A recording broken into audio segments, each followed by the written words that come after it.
Hello my dear students, today I will teach you 10th history chapter nationalism in India. Previous video में मैं the limits of the civil disobedience movement बताई थी, जिसमें कि हम देखे थे कि किस प्रकार दलित क्लास हो या यहाँ के डिफरेंट प्रकार के जो सोशल ग्रुप थे, खास करके मुस्लिम लीग अपने पॉपुलेशन के हिसाब से किस प्रकार सेपरेट इलेक्टोरेट की मांग कर रहे थे। तो आज जो इसका मेन पॉइंट है, इस टॉपिक का मेन पॉइंट यानी इस चैप्टर का main point, the sense of collective belonging, यानी कि हमारे इंडिया में जब ब्रिटिश ईस्ट इंडिया कंपनी आई और उनके द्वारा जो कॉलोनियल रूल के तहत हम लोग को जो वैक्स किया गया, तंग किया गया, परेशान किया गया, तो हमारे अंदर किस प्रकार एक कलेक्टिव बिलोंगिंगनेस आती है, एक पैट्रियोटिक फीलिंग आती है, उसी के बारे में आज इस टॉपिक में हम लोग चर्चा करने जा रहे हैं। तो ये the sense of collective belongingness को बढ़ाने के लिए ये लोग विभिन्न प्रकार के टैक्टिस को अपनाए थे। तो अब वो डिफरेंट प्रकार के कौन कौन से टैक्टिस हैं, ये मैं बोलने से पहले एक लॉन्ग क्वेश्चन है, how had a variety of cultural process developed a sense of collective belongingness in India during the 19th century. अब 19th सेंचुरी में कितने प्रकार के कौन कौन से different types of cultural process का डेवलपमेंट हुआ, जिसमें कि सेंस ऑफ कलेक्टिवनेस हम लोग के अंदर आ सकी, उनका वर्णन करने के लिए करते हैं, एक्सप्लेन विथ एग्जांपल्स और एग्जांपल के साथ। तो ये क्वेश्चन जब आप निश्चित रूप से इसमें जो कुछ भी टैक्टिस बताए गए हैं, जब उसका डिस्क्राइब करेंगे तो निश्चित रूप से आप जान जाएंगे कि ये जो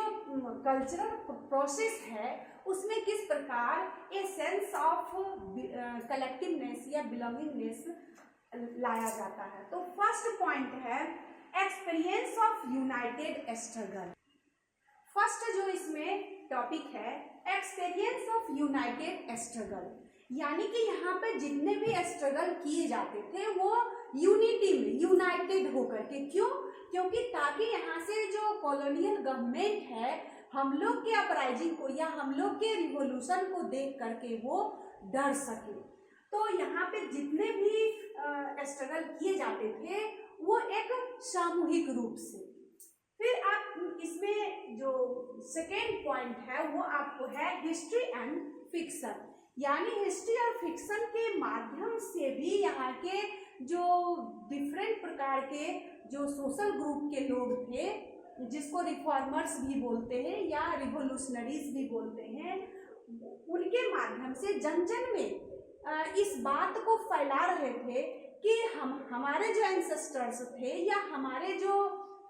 यहाँ पे पूर्वज थे वो एक प्रकार से महान व्यक्ति थे, और वो महान व्यक्ति किस प्रकार से हमारे देश के लिए महान कार्य कर रहे थे, उनको एक गीत के माध्यम से लोगों तक पहुंचा रहे थे, एक पोयम के माध्यम से लोगों तक पहुंचा रहे थे।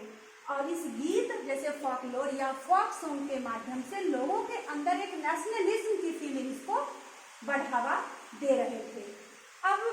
इसके बाद जिसमें कि फोकलोर है और सॉन्ग्स भी है, फिर है पॉपुलर प्रिंट्स एंड सिंबल्स। अब पॉपुलर प्रिंट्स यानी कि उस समय तो यहाँ पे इंडिया में प्रिंटिंग का भी बहुत ज़्यादा प्रचार प्रसार हो गया था, तो लोग एक प्रिंटिंग के माध्यम से, चाहे वो लिखित हो या एक फिगर के रूप में पोर्ट्रेट करके जन जन तक ये इस बात को फैलाते थे कि ये कॉलोनियल रूल जो हम लोग के ऊपर थोपा जा रहा है ये बहुत ही अनजस्ट रूल है और इस अनजस्ट रूल को हम लोग को बायकॉट करना पड़ेगा। तो अब हम देखते हैं एक सिंबल। अब सिंबल क्या है? तो कहता है in the 20th century the growth of nationalism that the identity of India came to be visual associated,